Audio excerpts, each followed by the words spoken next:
Well, now at 6, the rain put a damper on some Memorial Day activities, but not for people who got a head start on their post-holiday travel today.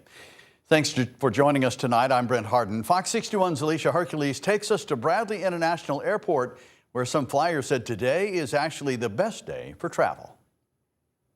The travelers I spoke with say they were pleasantly surprised by how clear and easy to navigate the airport was, despite it being such a busy travel weekend.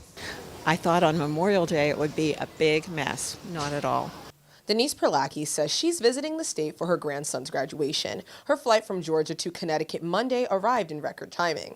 In fact, we landed here 13 minutes early from Atlanta. That has never happened before. She says this was a welcomed change in comparison to the very busy airport in Atlanta. The Atlanta airport gets a little crowded.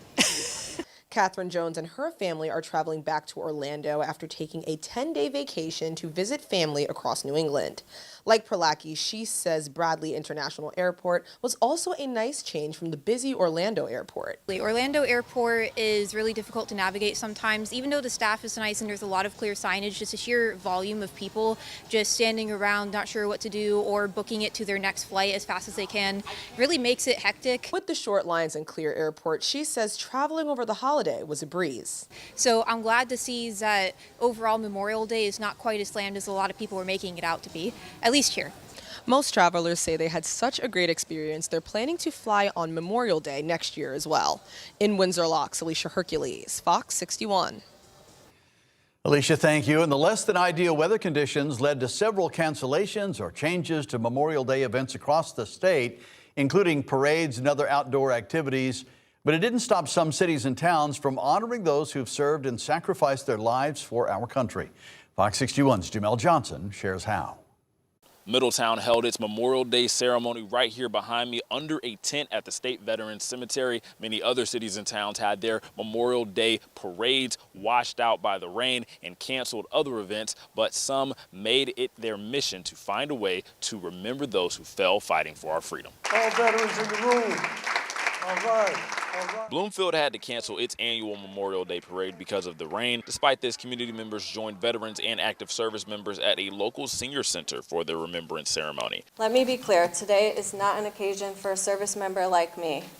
Today is for the fallen. Chief Master Sergeant Jessica Roy was one of the active service members in attendance and also served as the ceremony speaker. I remember the people I serve with, the community I get to help. Obviously, there's benefits to service, but that's not why people stay. It might be why they join, but you stay for the family, the guard, or the active component gives you outside of your own family. Chief Master Sergeant Roy says many people celebrate Memorial Day without knowing the true meaning. She hopes people grow to understand the stories of those who fought and died for our country. Freedom isn't free. Just remember that when you're enjoying your ability to speak and do things the way you want to do them in our beautiful country, that a lot of people lost their lives to do that. So just honor them as best you can. There was a wreath-laying presentation during the remembrance ceremony. Each wreath represents different military events in history, including the 2 World Wars, the Vietnam War, the Korean War, and others. Over in Middletown, the state didn't let the rain stop its ceremony at the state's Veterans Cemetery. At the event, veterans like William White were recognized along with fallen service members who are laid to rest in the cemetery. This last week, there are 500 of Vietnam veterans passed a day, and it was very, it was sad for me to hear that, and I think about that, and I'm not in that number yet, but I know one day I will be, and to see, and to do things that remember that Memorial Day, that people will remember me when I'm gone. White hopes families of living service members cherish every moment with them. When they come home, cheer them on, thank them when you see them, and for their service to this country and this nation. Because that's what we're here, and we're proud to do that. Some cities outside of Bloomfield and Middletown also canceled their outdoor activities like their parades, but they also found another way to honor those who fell fighting for our freedom. In Middletown, Jamel Johnson, Fox 61. All right, Jamel, thank you. One of Oxford's hardest hit roads from the 2024 floods is officially back in service now. Laughlin Road is back open after months of rebuilding work designed to prevent future storm damage. Fox 61's Victoria Anderson gives us a look at the shocking before and after. Drivers here in Oxford can now use this part of Laughlin Road again. It's been reopened 2 years after being destroyed by the deadly 2024 floods. From bumps and bends and broken bits of road to now. It's a beautiful road. Public Works did a great job on it. Laughlin Road, which feeds into Route 34 in Oxford, is officially reopened. The twisty patch of road lost the fight against flooding almost 2 summers ago, and the battle back to normal has been an uphill one. At that point, it was a disaster to even get home. You're taking only back roads. Joseph Galla lives off of Laughlin Road, and for almost 2 years, construction added time to his daily commute. And he's not alone.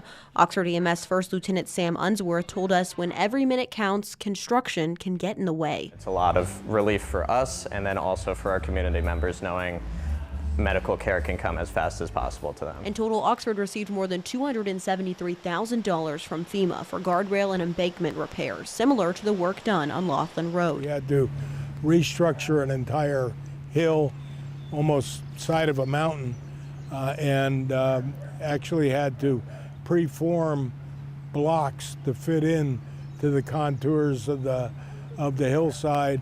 And basically we put it there to ensure that it doesn't happen again. Oxford First Selectman George Temple told us that with Laughlin Road reopening, the town can now look forward and focus on honoring the lives lost in the flood nearly 2 years ago.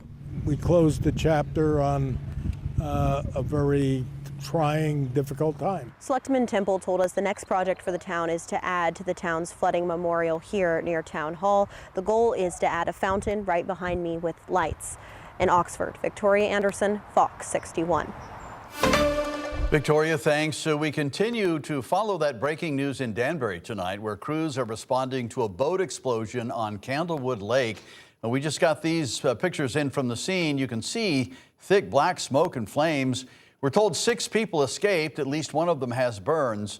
We have a crew headed that way right now, and we'll bring you a live report as soon as we can.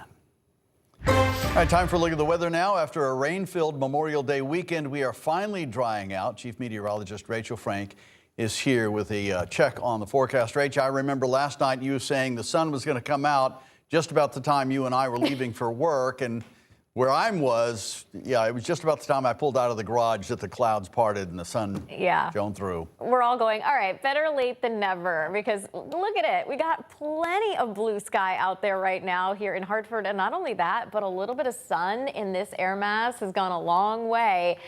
77 degrees. Yesterday, temperatures were about 20 degrees cooler for much of the state. So you were really noticing and seeing and feeling that difference.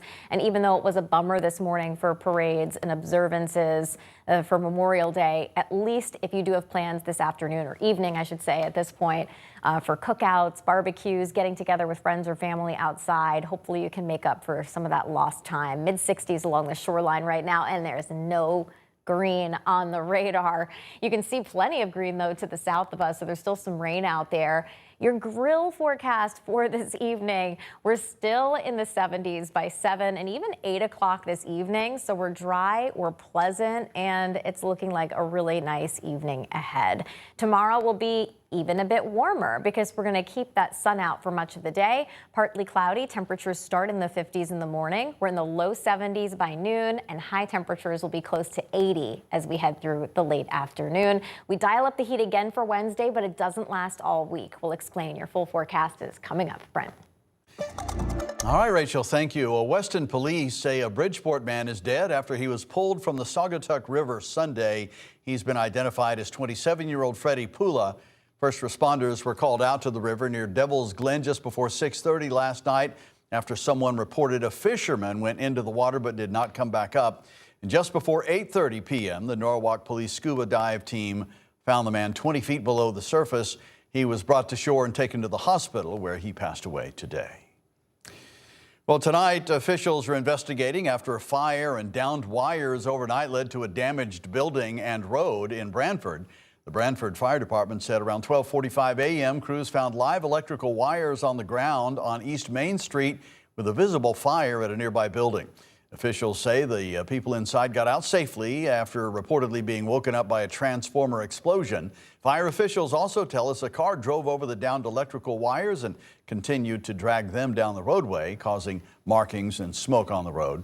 Thankfully, no one was injured. Police say a day spa and empty commercial space in the building had major damage and will stay closed for repairs.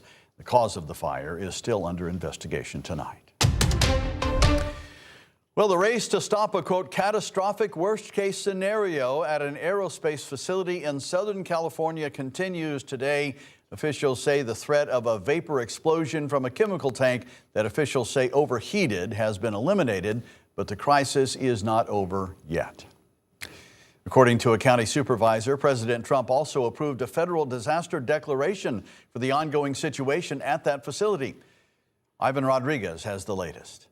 Fears of a massive chemical explosion caused by an overheating chemical tank at a Southern California aerospace facility have significantly reduced, according to the Orange County Fire Authority. The biggest catastrophic worst-case scenario to the public and the first responders was the threat of a levee, and I'm happy to share, due to the work of all our stakeholders and cooperators and OCFA and our partners, that threat has been eliminated. A chemical blast could still occur, officials say, but the chance of a major catastrophic vapor explosion is off the table. The threat of an explosion prompted evacuation orders for 50,000 residents inside a potential blast zone covering about 9 square miles surrounding the GKN aerospace facility in Garden Grove, California. Right there behind the tanks, and I'm ground zero, and it's like, I don't want to at this point in my life have to recreate my life versus recreate my home.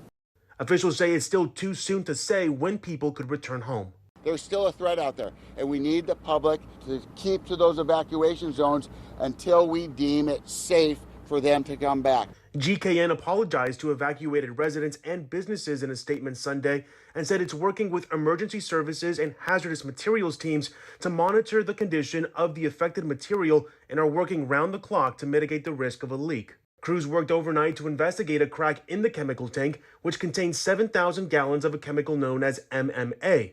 Authorities said the crack might ease pressure and help prevent an explosion that could hurl debris into homes miles away. Ivan Rodriguez, Fox 61.